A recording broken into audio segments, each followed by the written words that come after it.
What if I told you that your entire astrological chart is based on a crime of passion? That the phases of the moon, the pull of the tides, and the secrets of your personality were all kicked off by a god who fell for one woman a little too hard, and the 26 wives he totally ghosted. This is the story of how a forbidden love and the father's epic rage created the blueprint for your life. Okay, so let's set the scene. In the heavens, there was a god so charming, so luminous, he was known as the Lord of the Night. This was Chandra, the moon god. He wasn't just a pretty face, he was the master of emotions and the keeper of memories. Naturally, a guy like this needed a wife, or in his case, 27 of them. A grand marriage was set up by the powerful creator god, Daksha. Daksha had 27 daughters, and they weren't just any women. They were the living, breathing stars known as the nakshatras, the constellations that dot the moon's path across the sky. Daksha married all 27 of his daughters to Chandra, but he laid down one single, unbreakable rule. He made Chandra swear a sacred vow. You will love and honor every single one of my daughters equally. You'll spend one day and one night with each of them, in order, no exceptions. Chandra, totally dazzled, said, "You got it." It seemed like a perfect plan. But we all know love doesn't play by the rules. Out of all 27 sisters, Chandra only had eyes for one, his fourth wife, the stunningly beautiful Rohini. When he was with her, everything else just melted away. He was completely hooked, and his love quickly spiraled into a full-blown obsession. That sacred vow he made? Poof! Gone from his memory.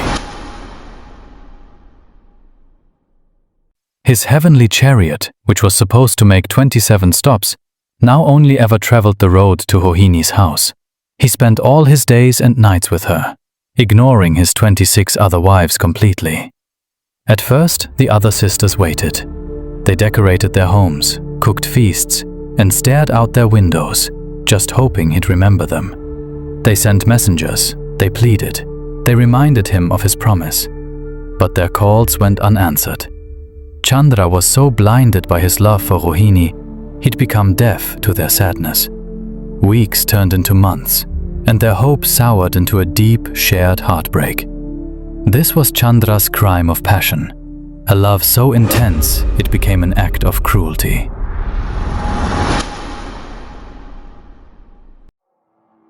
Finally, heartbroken and dishonored, the 26 neglected wives went back home to their father, the powerful Prajapati Daksha. They told him everything, the broken oath, the blatant favoritism, and their lonely suffering.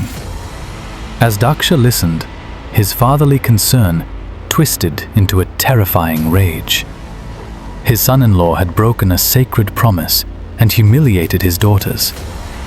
Daksha's fury wasn't something you could reason with.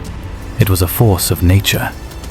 He stormed into Chandra's court, and with a voice that thundered across the heavens, he unleashed a horrifying curse. He declared that, since Chandra had let his daughters' hearts waste away, his own body would now waste away into nothing. He would be struck by a divine wasting disease. Effective immediately, Chandra's famous glow, his power, and his very being would start to fade, day by day, until nothing was left but darkness. The curse hit instantly. The brilliant, full moon god started to shrink. A sliver of him vanished, then another, and another. And as Chandra faded, the whole universe started to fall apart. The consequences were a catastrophe. The oceans, governed by Chandra's gravitational pull, went wild. The sacred life force in plants and herbs, which gave them healing power, began to dry up. Fruits and vegetables lost their taste. A cold, sterile darkness crept over the world as the moonlight disappeared. all of creation, from the smallest flower to the highest god, started to wither. The 26 wives watched in horror. They just wanted their husband back. They never wanted him to be destroyed. They begged their father to take back the curse, but Daksha grimly told them it was too late. A curse this powerful could never be fully undone. A world without a moon was a world dying, and it was all because of a love that burned way too bright. Growing weaker by the second, Chandra scrambled for a solution. He begged the other gods for help, but no one could defy Daksha's power. Finally, the great creator god Brahma gave him his one last shot. He told Chandra that only one being held power over death itself: Lord Shiva, the great conqueror of death. With what little strength he had left, Chandra traveled to a sacred place on earth called Prabhaspatan. There he created a symbol of Shiva and began the most intense penance you can imagine. For what felt like ages, he prayed and meditated, his fading light proving his desperation. This incredible act of devotion finally got Shiva's attention, and the great god appeared before him. Chandra collapsed at Shiva's feet, pleading for his life. Shiva, being the compassionate one, listened. He explained that even he couldn't completely erase a curse from a Prajapati like Daksha. A promise was broken, and a price had to be paid. But Shiva, in his infinite wisdom, found a loophole.